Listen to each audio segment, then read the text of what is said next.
Welcome to The Explainer. Today, we're going to crack open one of those mysterious metal boxes you see on the sidewalk. It's called a load break switch, and it's a hidden hero, a workhorse really, that's absolutely essential for keeping our lights on. Yep, you know exactly which one I'm talking about. You've seen them, right? These metal cabinets just kind of sitting there next to the big transformers in your neighborhood. Ever stop and wonder, what in the world is that thing doing? Well, turns out they're a surprisingly critical part of our power grid. But before we can really get what's going on inside that box, we've got to get clear on two super important electrical concepts. And look, these aren't just my opinions, okay? This stuff is based on official engineering standards, the real deal. All right, let's get into it. It all starts with the difference between a switch and a disconnector. Now, I know they sound pretty much the same, right? But in the world of electrical engineering, trust me, they have very different and very specific jobs. Okay, so first up, the switch.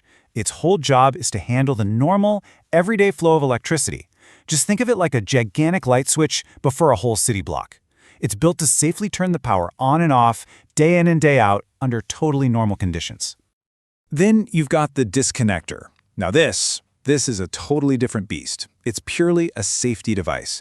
Its only job is to create a big, visible air gap, to physically separate a circuit so a technician can go in and work on it without, well, getting zapped. And the key thing to remember here is that it's an offload device. That means you only use it when the power is already off.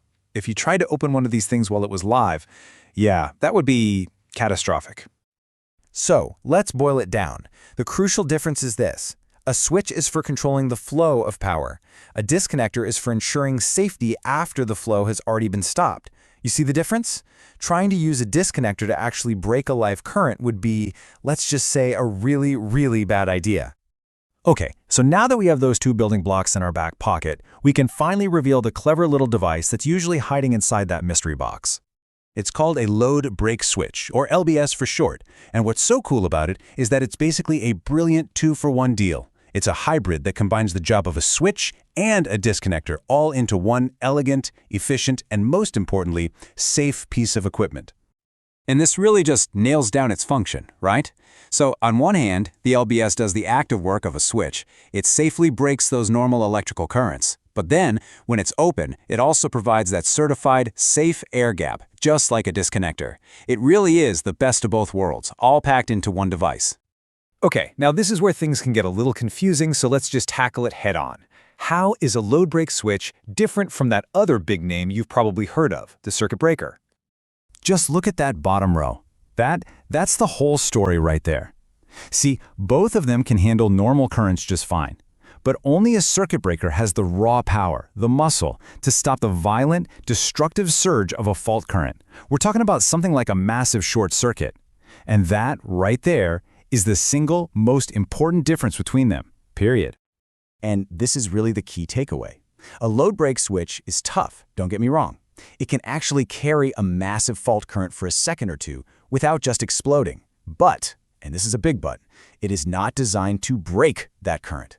It's basically just holding on, relying on its teammate upstream, a fuse or a bigger circuit breaker, to be the real hero and actually cut the power. So, okay, we know what they are, we know what they do, and what they don't do. So where do we actually find these versatile little workhorses out in the real world?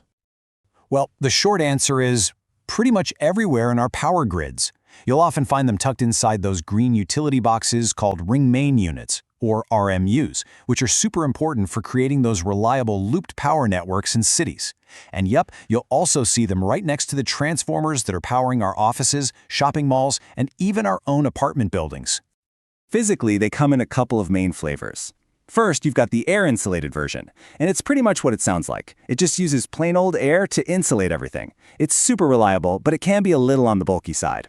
And you'll often see it paired with a special super-fast fuse. That fuse is its buddy, providing that critical protection against those huge fault currents we were talking about. Then you've got the second type, gas-insulated. This one uses a special gas called sulfur hexafluoride, or SF6. Now, SF6 is a way better insulator than air, and because of that, these switches can be made incredibly small and compact. They're totally sealed up, which makes them perfect for cramming into tight spaces in cities or for use in really harsh environments where you need top-notch reliability. So you might be thinking, why not just use a big, powerful circuit breaker everywhere? And honestly, it really just comes down to cost and complexity. A full-blown circuit breaker is overkill for most jobs. The LBS, on the other hand, gives you exactly the right amount of punch for most situations. That's what makes it such a popular and cost-effective choice for the day-to-day job of just switching normal electrical loads. It's a fundamental, super reliable piece of the whole power puzzle. It really is a perfect example of the kind of hidden engineering that powers our world, right under our noses. So next time you walk past one of those metal cabinets, you'll know it's not just some random box. It's a critical gateway, a silent guardian, safely managing the flow of energy that you and I rely on every single day. Thanks for joining me on this explainer.